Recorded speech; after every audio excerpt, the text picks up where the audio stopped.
The day I wrapped up my divorce, I booked a ticket to head home. My phone, ID, and a bank card with just a bit of cash left.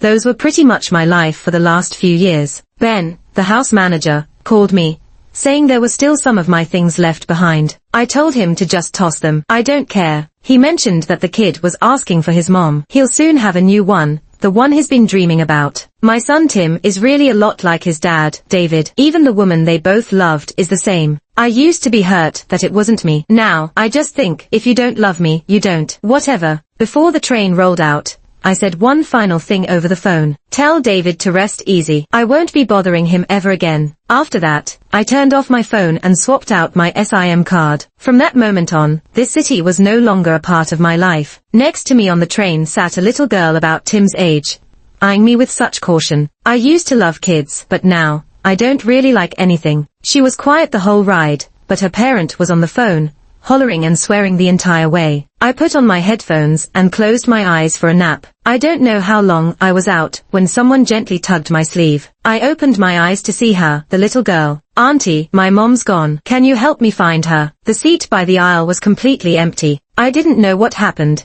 so I immediately called for the train staff and conductors. After some investigation, they found the girl's mom got off during a stop, turning her head to check if the little girl was following. In other words, the girl had been abandoned. The car was buzzing with chatter, full of passengers openly discussing her plight, calling her mom heartless, and pitying the girl right in front of her. She just sat quietly, unmoving, no cries or complaints. I thought about it for a moment, showed my ID to the conductor, and left my home address and contact info. So when I got off that train, besides my phone, ID, and that almost empty bank card, I had a child too. I officially settled down at my rural home. I cleaned up my little neglected yard and planted some veggies and fruits. Grandma's portrait, I got it framed and hung it right in the middle of the living room. I gave the little girl a name, Wendy. Sorted the paperwork, got her registered. Now my household registration finally wasn't just a lonely sheet. Wendy didn't smile much. Always looked at me so serious and grown up for her age. Well aware beyond her years. At 4, she'd stand on a stool to cook porridge for me when I was sick. I thought about my own child, the little duke of a wealthy family, Tim, who gets a whole ski resort when he wants to ski, a candy factory when he wants candy. Tim's nothing like Wendy. Wendy asked me why I adopted her, said she was just a burden. I patted her head and replied, because I'm lonely. So can you stay with me? She looked at me, quiet for a while, then nodded firmly. Sure, I'll stay with you forever. And that's how life moved on, day by day. Wendy started kindergarten, then elementary school, became class president, and then got into a fight. I was surprised when the teacher called me about it. Wendy's always been the well-behaved, mature type. Wouldn't even give her classmates an extra glance, let alone fight them. In her words, they are too immature. I rushed to the school. The teacher met me at the gate, looking resigned. The kid Wendy fought with was a new transfer today. Why did they fight? That's all I wanted to know. The teacher looked at me a bit oddly before explaining. Tim said Wendy was trying to take his mom away. What did you say? I froze. Wendy had a picture of the two of us in her pencil case, the teacher said. Tim saw it and accused Wendy of trying to steal his mom. I stopped talking, just followed the teacher in silence. When we got to the office and the door opened, the teacher turned back. By the way, Tim's dad is here. Standing at the office doorway, I glanced at Wendy, quietly doing her homework in the corner. Seeing she was okay, I let out a breath. Out of the corner of my eye, the little boy throwing a tantrum lit up at the sight of me and ran over on his short legs. Mom, I bent down and caught Tim, not to hug him, but to gently push him back. Kiddo, you've got the wrong person. I smiled, met the man's eyes inside the room. Hello, sir, I'm Wendy's mom. I never thought I'd run into David again. The world's big enough. People I don't want to meet, well, I won't. Tim cried loudly, accusing me of abandoning him. Wendy gripped her pencil hard. I knew she was getting annoyed. David stared at me, silent. I knew he was waiting to see how I'd react. Wendy, I packed up Wendy's things. Could you head back now? She nodded without hesitation, didn't look back once. As soon as she left, Tim wiped his tears quick and scurried over, hugging my leg. Mom, please don't be mad, okay? I was wrong. Bending down, I patted his head with a smile, then looked up at David. Can we talk privately? My past with David is really not worth much talk. My grandma had helped David's family when she was younger, saved David's grandma from a kidnapping, I heard. So over the years, they'd always bring gifts during holidays. When I got into college, Grandma got older, couldn't travel much, and worried I'd struggle with city life alone. She reached out to David's family for a helping hand. That year, lugging heavy luggage out of the train station, I spotted David leaning against his car, casually playing on his phone. He was so dazzling. I wanted to shower him with every beautiful word I'd ever learned. Having a crush on him was only natural. I knew we lived in different worlds, never hoped for more. The moon hangs high, and just catching its light was more than enough for me. David and I went to the same university. Sometimes he'd bring me things per his elders' requests. After a few encounters, we were friendly. Eventually, I learned about David's on and off love story with his first love. Their love was always so dramatic, full of sweetness and tumult. I remained a passerby, occasionally feeling a tinge of sadness. Junior year, I started an internship. My company was far, resulting in long commutes. Once I ran into David, he casually asked how things were. I told him honestly. Soon after, David's grandma called, offering me a place at their empty house near work. I could never turn down the kindness of an elderly person, and I was grateful. After moving in, I noticed traces of David's life scattered throughout the house. Feeling guilty, I deliberately confined my belongings to the guest room to minimize my presence. Until that night,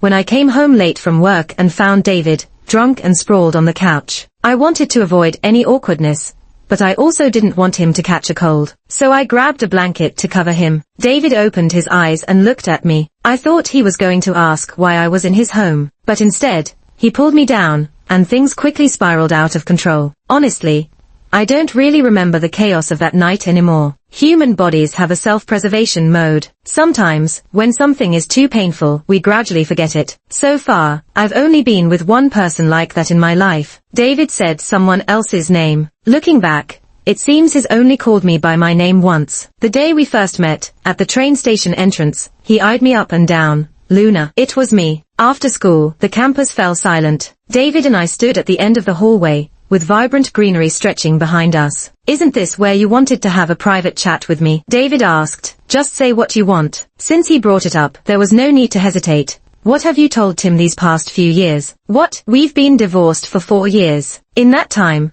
I've kept my promise, not showing up, and paying child support to your account monthly. Children's memories are short, and Tim didn't like me much as his birth mother. Without constant reminders, there's no way he'd still remember me, or even have feelings for me. David turned away. I haven't told him anything. It's his grandma who's been reminding him. Then why did he transfer schools? He kept insisting on finding you. David paused. I couldn't stop him. Tim is the family's favorite. He gets what he wants. Even David doesn't have principles in front of Tim. I lowered my eyelids, lost in thought. After a while, I smiled. It's okay. Once he realizes I'm not what he imagined, he'll want to go back. I've never been a likable person. Once Tim spends enough time with me, he'll realize it was his memory that made me seem better. In reality, I'm still that unlikable, annoying figure that lowers his status, his mother. After returning to my hometown, I opened a small restaurant to make ends meet. I couldn't manage it alone, so I limited the number of customers. Surprisingly, it gained some fame and became a trendy spot for tourists. 18-year-old Luna wanted to be a millionaire CEO and studied computers to make easy money. 28-year-old Luna just wants to live quietly, running a shop less than 100 square meters for the rest of her life. Since Tim transferred schools here, a driver would drop him off at my restaurant after school every day. He's a smart kid and only showed a bit of his stubbornness when we reunited. David rarely shows up. It's usually the driver accompanying Tim. I don't understand how they thinks. If they value Tim so much, why are they comfortable leaving him alone in this remote town? I didn't push him away. David is the only blood relative I have left. I once stayed up for days to care for him when he was sick with a fever, and I tirelessly made him toys when he asked, cutting my hands in the process. Admittedly, humans are self-interested. When I did these things, I wasn't expecting anything in return, but after giving so much and only receiving disdain and aversion from him, I was a bit hurt. When he was younger, he clung to me. He couldn't sleep without me by his side, and he needed me to carry him everywhere. I relied on his dependents to get through all the cold stares and grievances from them. But when he became aware, learned to walk, and say no, he started disliking me, because I would stop him from eating too many sweets, or educate him sternly when he was willful. Kids don't differentiate between right and wrong. They just know I always demanded strict standards. So naturally, he didn't want to be close to me anymore. Then one day after David took him out for a bit, Tim came back and confidently declared, "I don't want you as my mom anymore. I want Aunt Jenny to be my mom. You're not fit to be my mom. Get out. This is my house." Wendy once asked me privately if she could avoid being friends with Tim.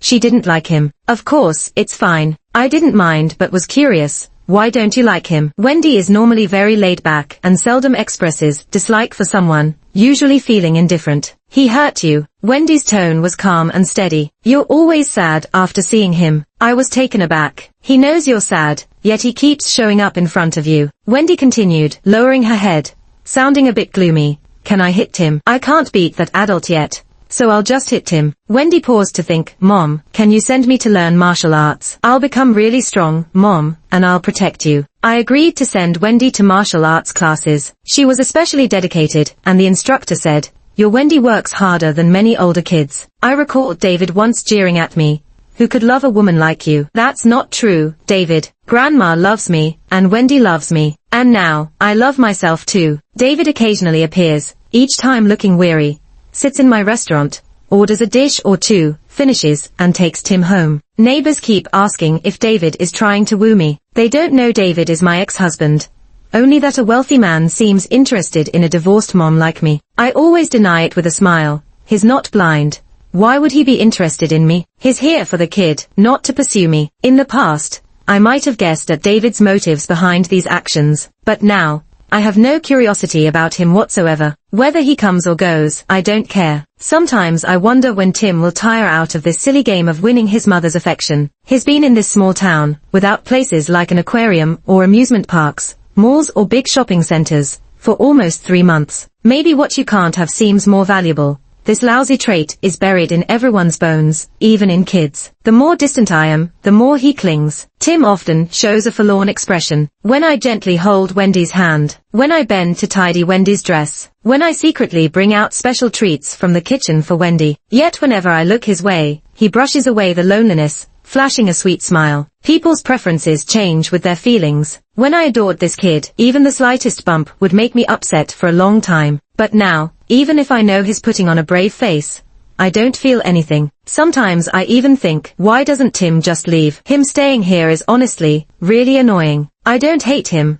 I just don't like him anymore. With early summer approaching, and after the graduation ceremony, summer break officially begins. That day, I opened the store as usual, and until closing time, there was no sign of Tim. I thought he finally got tired of the boring games and decided to return to his life as a rich young master. But when I got home in the evening, I found Tim holding a fancy cake box, sitting obediently on the steps at the gate of the little courtyard. David was there with him too. Nearby, there were a few gift bags. Their striking looks drew the admiration of passers-by, but they were only focused on what was in front of them. "Dad, when will Mom be back?" "Soon. We specially came to celebrate her birthday and prepared all these gifts. Do you think Mom will be happy?" "She will be." Hearing this, Tim pursed his lips and smiled with anticipation. He was dressed up in a little suit, looking quite formal. But the weather was stuffy, and maybe he had been waiting too long, because there was a slight trace of sweat on his forehead. Or perhaps he wasn't hot, but just a bit emotional. I stopped a little distance away. Wendy, however, didn't pause at all. She walked straight up to them and said cheerfully, "You got it wrong. Mom's birthday isn't today." "You're lying." Tim seldom responded directly to Wendy anymore. He knew I adored Wendy and didn't want to make me unhappy,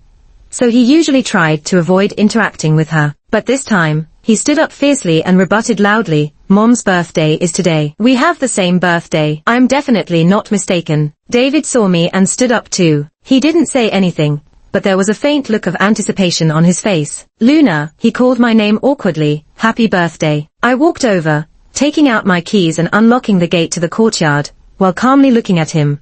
"I forgot to tell you, I've changed my birthday now." Thinking it over, I added, "But really, that kind of small thing doesn't have anything to do with you, right?" I used to love celebrating birthdays. Granny had a real sense of ritual. Every year, she would prepare a big meal for my birthday, a beautiful cake, and a thoughtful gift. It was just the two of us in the family, but it never felt lonely. Her health wasn't great, so traveling long distances was hard for her. But after I went to college and couldn't be home for my birthday, she insisted on flying hundreds of miles to the city I was in every year, just to celebrate with me. When Granny was alive, I never felt lonely. That year on my birthday, she flew over as usual to be with me. I was pregnant with Tim, already in the late stages. I was afraid Granny would worry, so I hid all my discomforts during the pregnancy from her and lied that David was very considerate. But in reality, David barely looked at me most of the time. Though we lived under the same roof, to him, I was invisible. At the time, I could understand him. Our night together was a mistake. I even thought from the start,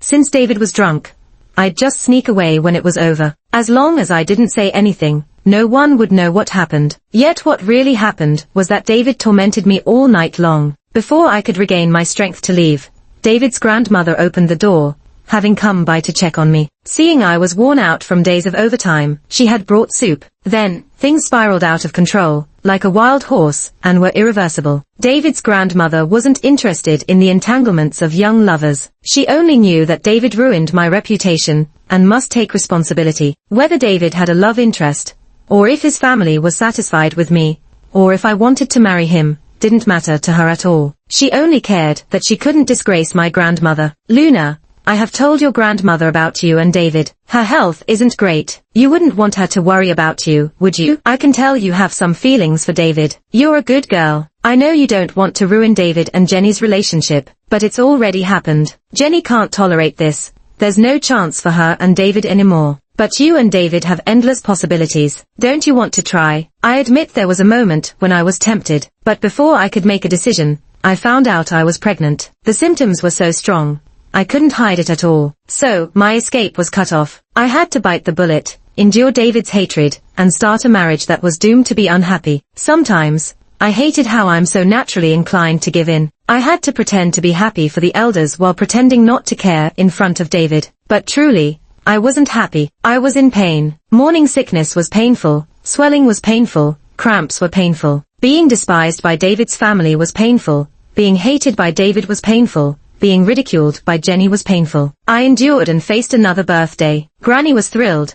She not only prepared a gift for me, but also one for her future great-grandchild. She said she was staying this time, and wouldn't leave until I gave birth and finished my postpartum recovery, so she could be at ease. But Granny never got to see Tim be born. On my birthday, I took Granny out for a meal. She saw with her own eyes Jenny and David holding hands and sweetly kissing. Then, she had a heart attack and ended up in the hospital. That might have been when my resentment toward David started. Clearly, I wasn't the one who made the mistake. Clearly, I was the biggest victim. Why did I have to bear all the bitter consequences? As soon as Granny arrived at the hospital, she was rushed into the operating room. Not long after, David's family also arrived. David's grandma slapped David hard in front of me. I didn't even want to stop her. I just kept staring, hoping the doctors would bring me good news. But soon, the lights in the operating room went out. The doctor came out, regretfully telling me to hurry and say my goodbyes. How ridiculous to say goodbye. My grandma,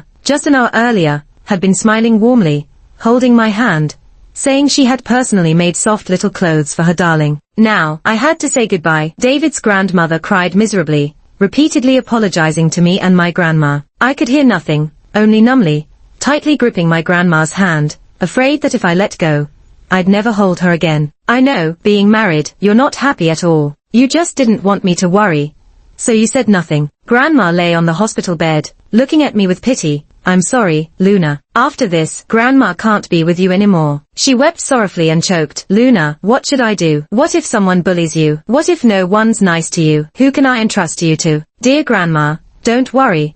I'll definitely be good to Luna. David's grandmother promised through her tears, pulling David to make him promise too. David crouched by the bed and said to Grandma, Don't worry, Grandma. I'll take good care of her. Grandma looked at him with cloudy eyes and smiled sadly. The thing I regret most in this life is asking you to take care of her back then, she said. She clutched my hand, her eyes filled with a deep unwillingness to let go of me. But eventually, she still left. With reluctance, regret, and deep sorrow, she left. I clutched my aching belly, screamed in despair in the operating room all night, and gave birth to Tim. Maybe David felt guilty to me. After Grandma passed, he rarely saw Jenny and often helped with the kid. We didn't talk much, but at least we could be respectful to each other. Jenny went abroad because of heartbreak and rarely contacted David. I thought my life would just be like this, stuck in an unhappy marriage with a husband who didn't love me and a cute son. But Jenny came back, and as soon as she returned, she grabbed all of David's and Tim's attention. The affection I might have once had and the love I never received Jenny took it all without hesitation. On Tim's birthday, Jenny said she had a big surprise for him. So Tim ran to Jenny without hesitation, leaving me behind. David said Jenny still didn't like me, so they didn't take me with them. Before sunset, he promised to bring Tim back to celebrate my birthday. But that night, they didn't come back until early morning. David called, saying Tim was too tired from playing and had fallen asleep. He didn't want to wake Tim, so they stayed out. In the silent night, I sat by the window for a long, long time. I remembered Grandma's last words, her sad eyes as she held my hand. What if no one treats you well in the future? Grandma, I don't like celebrating birthdays anymore. Out of courtesy, I let the father and son in and poured them some water. Wendy picked up the calendar from the cabinet and pointed to a red circle date. That's Mom's birthday. Tim looked at me uneasily, tears welling up in his eyes, wanting to speak, but holding back. They are so alike, father and son, in looks and behavior, identical. I couldn't find a bit of resemblance to myself in Tim. David piled the presents in the corner. I missed it this time. Next time, don't bother, I interrupted. Next time, don't come. David turned his back to me, his body rigid. After a while, he turned to me. Sorry, can we talk privately? How rare, hearing this request from David. I made 2 sweet drinks for the little guys, turned on the TV to the kids channel, and took David to the gazebo in the yard. It's nice here. David seemed a little stiff and awkward. Thanks for the compliment, I replied. Just say what you want. I noticed you don't have another guy in your life, David said. If you don't mind, could we remarry? I stared at him silently. David awkwardly looked away.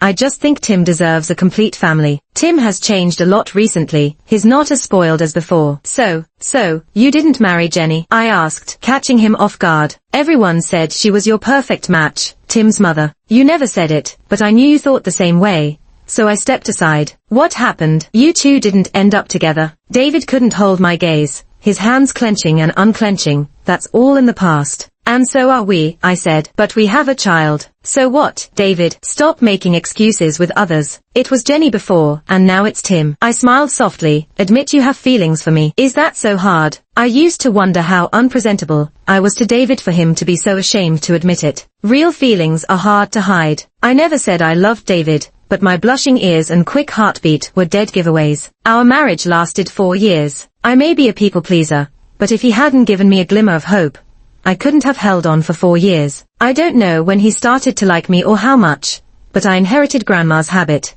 When something is bad, my first thought isn't to throw it away and replace it. I try to patch it up and use it. That's how I approached marriage. I thought if David didn't completely dislike me, maybe I could make this marriage better with some effort. I tried to find evidence of his affection for me, hoping these little bits would light my way. But in the end, I lit my own path. That path was rocky, full of stench and discomfort. The bits of love couldn't sustain me, and they gave me no warmth. They only made me see how bad this marriage was. I had wondered if David had strong morals, and couldn't accept loving someone other than Jenny. But then, if he did, how could he flirt with his first love, even after marriage? He's just selfish. Even now, he wants to reconnect using Tim as an excuse. But David, it's been 4 years since our divorce. David swallowed hard, his voice hoarse. So, I'm too late. It's not too late, I sighed. It's over. David, look ahead. David raised his hand to cover his eyes. I knew his pride. Seeing him like this didn't make me feel better. So I got up and left him in peace. As I turned to go, he grabbed my dress. Hard, knuckles whitening, veins popping. He's lost weight. There's an obvious gloom he can't hide. I heard his suppressed sobs, and saw his shivering shoulders. Don't come back, I said. Move on, take Tim with you. I pulled my dress free and smoothed it out. Oh, I forgot to mention, my birthday now is our divorce anniversary. That's also the day I found Wendy. She doesn't know her birthday, so we picked a new one. We decided together to make that day a rebirth. Consider it an early birthday gift. Give me some peace. Thank you, David. David left with Tim. He didn't say a word, but Tim understood. Before leaving, he clung to my leg and wouldn't let go. He was crying so hard, his voice shrill and hoarse. His face was bright red. He was hiccuping like he was about to pass out any second. I'm not leaving. Let go of me. I want my mom. He struggled desperately, pleading with me. Mom, don't leave me, okay? I'll be good from now on. I won't make you sad again. Please don't send me away. Dad, you're a liar. You said Mom would forgive me. You're a liar. A big jerk. Go away. Mom, he wailed as the car door slammed shut. I saw Tim, crying, clinging onto the window, pounding it desperately with a pitiful look at me. David yanked him away, held him tight, and commanded the driver, in a low voice, go. David didn't glance back at me, not even once. He never turned around. Wendy stood by my side, looking up at me eagerly. What's wrong? I asked her softly, looking down. They are not coming back, are they? No, they are not. Mom, are you sad? I just smiled and ruffled her hair. Wendy, everything will pass. Remember this, no matter how painful things get, as long as you keep moving forward, without looking back, you'll get through it. I've moved far ahead, but David and they are still stuck in the past. But it doesn't matter. We were never meant to be on the same path, so there's no reason to stop and wait. That night, I had a dream. In the dream, I went back to when Tim was just born. I was exhausted from taking care of him, and had somehow fallen asleep on the couch. In the haze,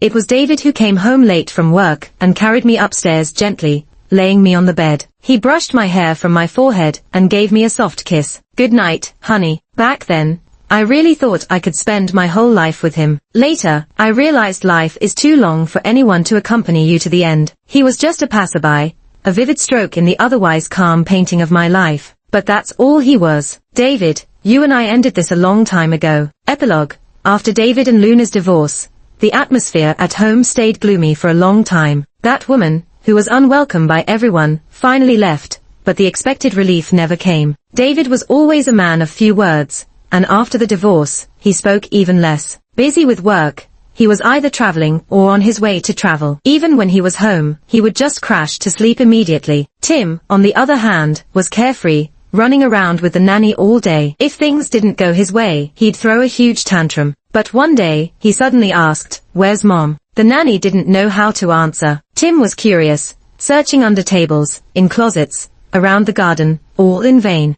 Where did Mom go? Kids tend to forget easily, but Tim was smart. He could even recall the last time he saw Luna. That morning, as Luna was leaving, she bent down with a smile and touched his head. Tim, Mom has to go. I used to wish you were a good, obedient kid, but now I see, you're different from me. You have the luxury of being headstrong. In the days ahead, be happy, okay? Back then, Tim didn't pay those words much heed. He was fed up with Luna's lectures, annoyed by her control. But at that moment, thinking back to her words, as he looked around the big house and realized there wasn't a trace of Luna anymore, he finally, belatedly, felt sad. That evening, when David came home, Tim did something unusual. He took his hand. Dad, did you have a fight with Mom? David paused, looking down at him. On Tim's young face, his brows furrowed. Could you apologize to Mom and make up? I haven't seen her in so long. I want to eat the sweet and sour ribs she makes. Will we have them tonight? David looked at Tim's naive expectant face, his face first blank,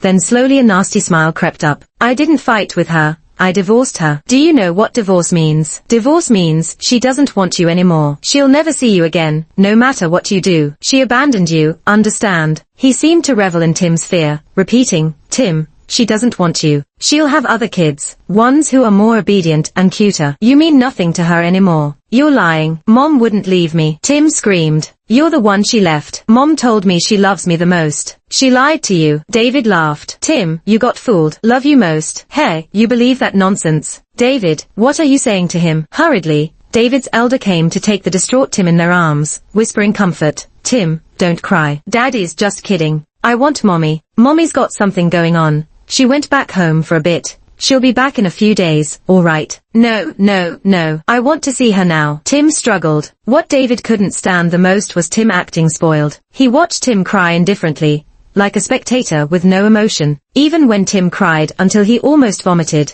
David just frowned and turned upstairs. His bedroom was unchanged since Luna left, including the huge wedding photo on the wall. David sometimes didn't understand his own thoughts. When he broke up with Jenny, he blocked her, deleted contacts, and threw away keepsakes, all in one go, desperate for everything related to her to vanish from his world. But post-divorce with Luna, he didn't throw anything away. It was as if throwing them meant losing. He tried to keep himself emotionally stable to prove Luna's departure hadn't affected him at all. To him, a divorce from a woman he didn't love should feel like liberation. 6 months after the divorce, Jenny brought up marriage again. David was silent for a while, then said, let's not. Tim was just fussing about wanting to find her a few days ago. If I marry you, who knows how he'll throw a fit. Jenny looked him in the eye, asking, are you not marrying me just because of Tim? What else? Jenny laughed, somewhat mockingly. David, Sometimes I admire you because you can even lie to yourself. David wasn't sure what he was lying to himself about. When Tim turned 18, David was still single. But Luna got married. She married a programmer named Ken, shy and quiet, but treating her well. Perhaps his affection extended to Tim too, often showing concern for him. On her wedding day, Tim attended. After returning, at the dinner table, Tim brought it up to David,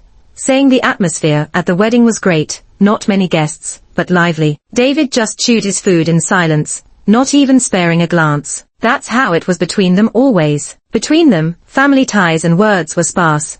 Just like a typical wealthy family, lots of politeness, not much closeness. So Tim didn't know David actually showed up on the wedding day. Not only did he show up, but he also gave a gift. It was an envelope with a debit card inside. Luna didn't accept it. Keep it. I know you don't really need it, but it's just a little gift from me. There's not much else I can give you. Luna shook her head. You don't need to give me anything. She was wearing a simple dress, unlike the grand one she wore when she married David, but her smile was much more genuine. David just took one glance and then looked away. He feared another look would have him tearing up and begging Luna not to marry, not to leave him. The bridal room was quiet when someone knocked. Bride, are you ready? It's time to go on stage. I'm ready. Luna stood up and asked David, Tim's outside too. How about having dinner with us before you go? No, thanks. David shook his head, standing up and heading to the door first. As his hand gripped the doorknob, he suddenly spoke up. Oh, there's something I never told you.